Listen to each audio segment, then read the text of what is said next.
the RE, its footage itself, it's so dense. It's got so much of data and information that the files were just massive. What we had to do was that we were running terabytes per day, right? We had to kind of have a certain system where hard disk drives were being couriered back to Singapore so that they could begin their process of ingesting, transcoding stuff and all that. Any unscripted format, you go in with an outline at best. That script, it's almost like a guide. So in the freedoms we give our profiles, DOPs and our actors and things like that, we have to sift through a massive amount of footage when we come back.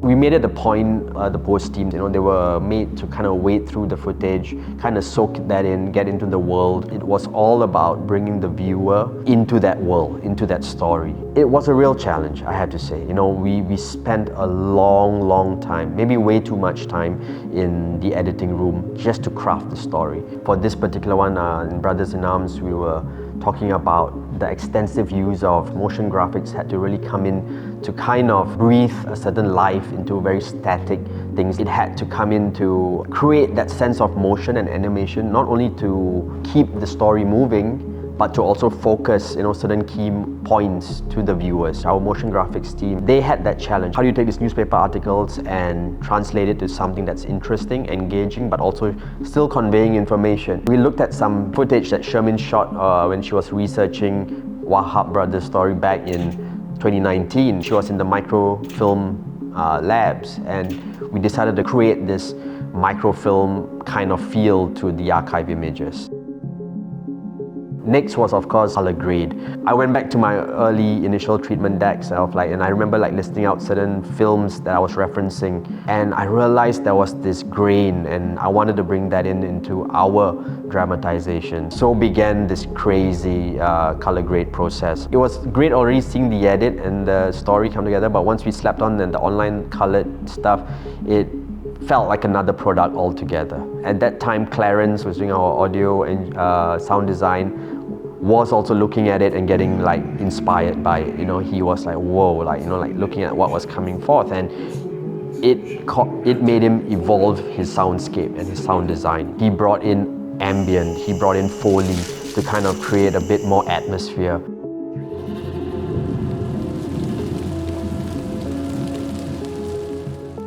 I started off wanting to do this documentary because it had all these movie filmic notes and these action cues and all that, but as the process went along, it became more and more about the characters that inhibited the story. I think what happened with the Wahab Brothers story is that, there's that crime, there's that violence, but what really stood out for me was that they were blood brothers, and that was the other side of the story. I think that made it very intriguing. They were not born evil kids. They had no overarching world-conquering plans or anything like that. A lot of the things that was done at that time, while bad perhaps, they were creatures of circumstance. There was something there, I think being on that whole journey about getting the story made and knowing the people brought back that heart, that humanity that I think I was very adamant in not losing. I feel Brothers in Arms is a really interesting documentary that we produced. Coincidentally, it's also our first foray into long-form docudrama. Just seeing how it has evolved,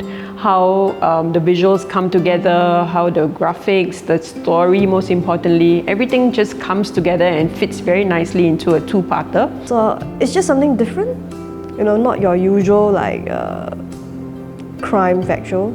I think Brothers in Arms is a story worth telling because it's a story that will soon be lost in time. A lot of the profiles are getting older, they're getting on already in their life, and within the next maybe 20 years, not many will remember the stories. Atan, one of our profiles that graced our documentary, he passed in the midst of post-production. It was heartbreaking. We also then tracked down Mr. Chow.